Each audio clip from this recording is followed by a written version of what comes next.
یہ کہانی محض ایک کمپنی کی کامیابی نہیں بلکہ ایک ایسی انسان کی جدوجہد ہے جس نے ناممکن کو ممکن بنایا۔ سال تھا 2011 جب ٹیسلا کے سی ای او ایلن مسک نے ایک انٹرویو میں اپنے حریف کا مذاق اڑایا۔ BYD، کیا آپ نے ان کی کاریں دیکھی ہیں؟ وہ ہنستے ہوئے بولے جیسے یہ کوئی مذاق ہو۔ Why do you laugh? BYD is trying to compete. Why do you laugh? Have you seen that car? لیکن آج وہی BYD، ایک چینی کمپنی جس کا نام شاید آپ نے چند سال پہلے تک نہ سنا ہو، ٹیسلا کو پیچھے چھوڑ کر دنیا کی سب سے بڑی الیکٹرک وہیکل کمپنی بن چکی ہے۔ یہ کوئی امریکی یا جرمن دیو نہیں بلکہ ایک ایسی کمپنی کی کہانی ہے جس کا لوگو شاید آپ کی نظروں سے اوجھل رہا ہو۔ یہ کہانی ہے وانگ چوانفو کی، ایک یتیم لڑکے کی جو چین کے ایک چھوٹے سے گاؤں سے نکلا جہاں اسے ایک وقت کا کھانا بھی نصیب نہ تھا۔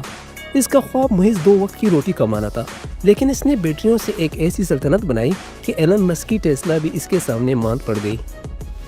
یہ کہانی محنت، ہمت اور خوابوں کی فتح کی کہانی ہے۔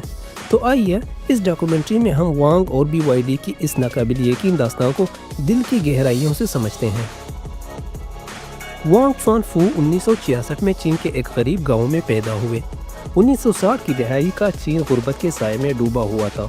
جس سال وانگ پیدا ہوئے، ایک قدرتی آفت نے ان کے کھیتوں کو تباہ کر دیا۔ ان کے والدین کے پاس 7 بچوں کو کھلانے کے لیے کچھ نہ بچا۔ کئی راتیں ایسی تھی جب وانگ اور اس کے بہن بھائی بھوکے پیٹ سوتے تھے، چاند کی روشنی میں خالی پیٹوں سے اٹھنے والے درد کو سہتے ہوئے۔ ایک دن 13 سالہ وانگ اپنے والد کے ساتھ کھیت میں کام کر رہا تھا جب اس کے والد نے اسے روک کر کہا، بیٹا، اس غربت سے نکلنے کا ایک ہی راستہ ہے، پڑھائی اور محنت۔ یہ الفاظ وانگ کے دل میں اتر گئے جیسے کوئی بیج جو ایک دن تناور درخت بنے گا۔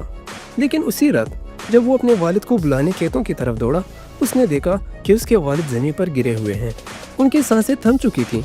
ایک 13 سالہ بچے نے اس دن زندگی کی بے رحمی کو پہلی بار دیکھا۔ سوچیں اس ننھے دل پر کیا گزری ہوگی۔ والد کے جانے کے بعد وانگ کی ماں نے خاندان کو سنبھالا، لیکن قسمت نے ایک اور ظالمانہ وار کیا۔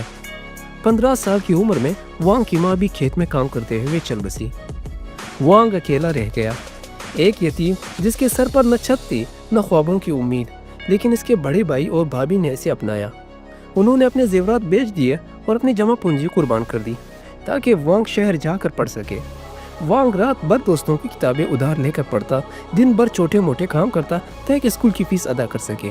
اس کا خواب تھا کہ وہ اپنے خاندان کو بھوک سے بچائے، کہ وہ اس غربت کے دلدل سے نکل جائے۔ لیکن کیا ایک یتیم لڑکا واقعی دنیا کو بدل سکتا ہے؟ کیا اس کے خواب صرف خواب ہی رہتے ہیں یا حقیقت بن سکتے ہیں؟ 1990 کی دہائی میں وانگ کیمیکل انجینئر بن گئے۔ چین تیزی سے بدل رہا تھا، معیشت ترقی کر رہی تھی، شہروں میں روشنیاں جگمگا رہی تھی، لیکن وانگ کی نظر ایک چھوٹی سی چیز پر پڑی، بیٹریاں۔ اس وقت چین ریڈیو، کھلونوں اور ٹارچ کے لیے بیٹریاں جاپان اور کوریا سے درآمد کرتا تھا۔ وانگ نے سوچا اگر مانگ اتنی ہے تو کیوں نہ ہم خود بیٹریاں بنائیں۔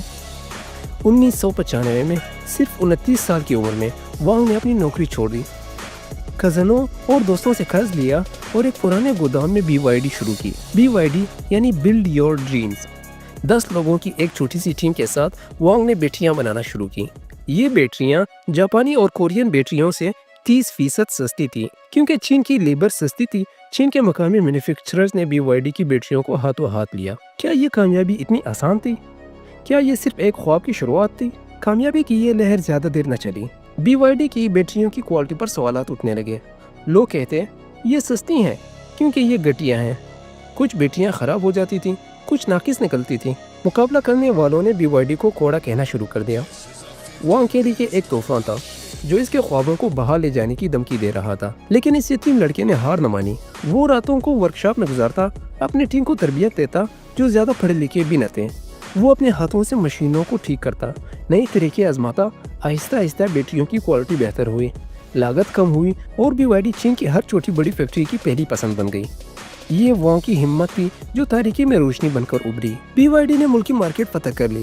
اب وانگ نے عالمی میدان کی طرف نظریں اٹھائی، لیکن یہاں سونی اور پیناسونک جیسے دیو اس کا انتظار کر رہے تھے۔ حریفوں نے BYD کو بدنام کیا، کہا اس کی بیٹریاں غیر محفوظ ہیں۔ کوئی بین الاقوامی کمپنی اس کے ساتھ کام کرنے کو تیار نہ تھی۔ 1997 کی ایشیائی مالیاتی مندی نے BYD کو قرض کے دلدل میں دھکیل دیا۔ وانگ کے خواب ٹوٹتے نظر آ رہے تھے، لیکن پھر